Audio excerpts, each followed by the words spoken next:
Yup, we're going there in this video.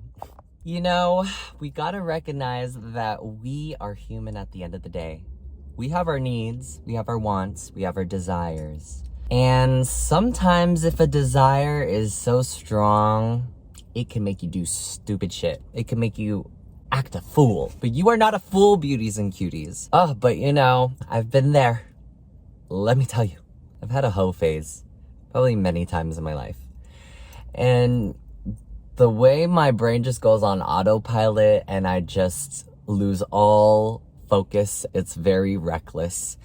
And I had to learn a lot of lessons through that in many different types of ways. Like literally, I have been a victim of the dick before.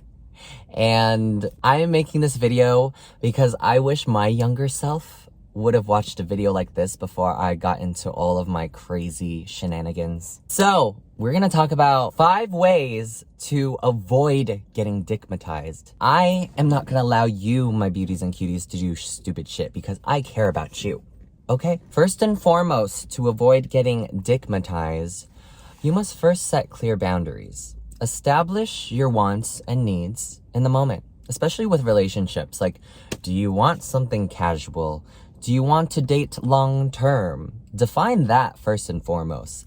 Then let that be your guidepost to navigating the dating love space. When you clearly define what you want, it'll make the search way easy. You can filter out whoever is not meant for you. Like literally, if you want something casual, but someone's coming at you wanting something long-term, you can be like, sorry, I don't want to waste your time, but I'm looking for something casual. It literally saves everyone's time. And we are not about wasting people's time here, okay? When you define your boundaries, especially in a physical and emotional level, that is very important.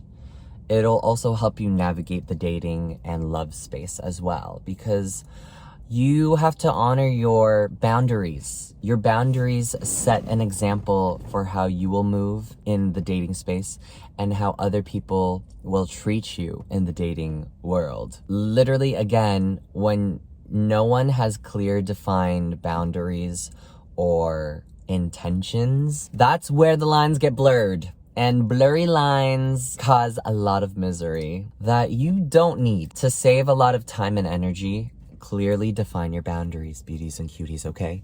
Now, the second way to avoid getting dickmatized, maintain your emotional independence. When you maintain your emotional independence, you do not let sexual attraction cloud your judgment. When you define yourself by your emotions, you are victim to them. You are a slave to your emotions. And we are emotional beings. We are always swayed by the way we feel. And if we define ourselves by our emotions, we will be swept away when we get dickmatized. So it's important to know that you are your own being and that emotions don't define you whatsoever. We are human, we do have emotions, but our emotions don't define us. We are in control of the way we feel. We are always in control of the way we choose to express our emotions and when to express our emotions and how we want to express our emotions. Bottom line, you're in control. So remember that. The third way to avoid getting dickmatized is literally get busy. Get busy with your hobbies. Get busy with creative expression. Because let me tell you, idleness and laziness and boredom is the devil's playground. That is where we can get lost in the sauce of the dick. And we don't want to get lost in the sauce of the dick. The more free time you have not doing anything, you will be susceptible to anything and anyone just to feel something, just to have fun. And you don't need the dick to have fun in this life. When you get busy doing the things that you like to do and working towards goals that you really feel will fulfill you from within, you will not be susceptible to the dick any longer, because you are choosing to fill your days up with meaningful things that truly fill your heart and your soul up. And that's one of the ways that I was susceptible to the dick, being dickmatized back then, because I had so much free time and I wasted away so much precious time not doing the things that really filled me up and just occupying my time with men that really didn't deserve it and caused me a lot more stress and a lot more worry and a lot more heartache than I needed. So start to get involved with things and fill up your calendars, because that will allow you to anchor within yourself and know that you are the baddest bitch without any dick. Okay. The fourth way to avoid getting dickmatized is to recognize your desires, but to not let it control you. Now, a lot of the times when we want to avoid getting dickmatized, we try to resist our desires, or we label our desires as bad because it leads to bad circumstances with situationships or men who don't deserve our time. But if you actually neutralize your desires and recognize them and accept them for what they are, you do not give it any power, because when you disarm your desires, you are in control. And it's not like you're negating your desires or completely ignoring them. It's actually accepting that you have desires, but choosing to move differently towards a more fulfilling and a more constructive direction, rather than having so much resistance with feeling bad and guilty for having these desires. Because babe, I have my wants and desires, and you have your wants and desires. Your bestie, your aunt, your cousin, your next door neighbor, your coworker. We all have desires. We all have our wants. Bottom line is respect and acknowledge your desires, babes.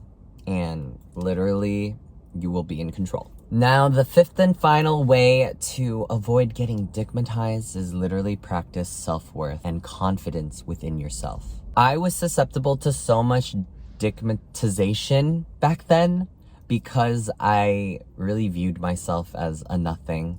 I really had low self-deprecating thoughts about myself, which made me think that I wasn't a valuable person and that any old riffraff off the street could have me. But when I started to cultivate confidence and self-esteem practices like daily affirmations, practicing meditation, mindfulness, listening to even empowering music or podcasts to inspire me, really allowed me to build my inner strength from within, to know that I am a valuable person.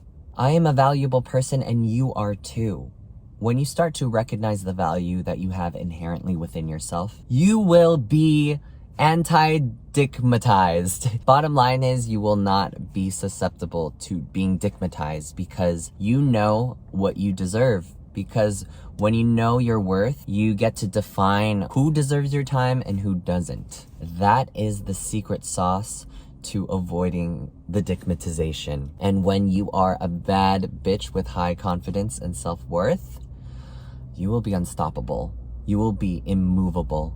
No scrub can make you do things that you don't want to do anymore, because you know yourself. You love yourself. You value yourself. And when you walk with that stride, all the fuck boys and girls and theys will not get a hold of you, babe. Okay, they will not get a hold of you, beauties and cuties. And so, these are the 5 ways to avoid getting dickmatized. Again, I really wish I had this video back then. Aren't you so lucky that you have me, beauties and cuties? I love you so much. And I am also grateful to have you, beauties and cuties. I really love chit-chatting with you, and I hope my videos give you value and wake you up, babe. Wake up. You are much better than the dickmatization. You deserve so much more than that. So, I hope you move differently from here on out. I love you, beauties and cuties, and stay beautiful and cutiful. Also, click that subscribe button down below if you haven't already. Okay, bye. I love you.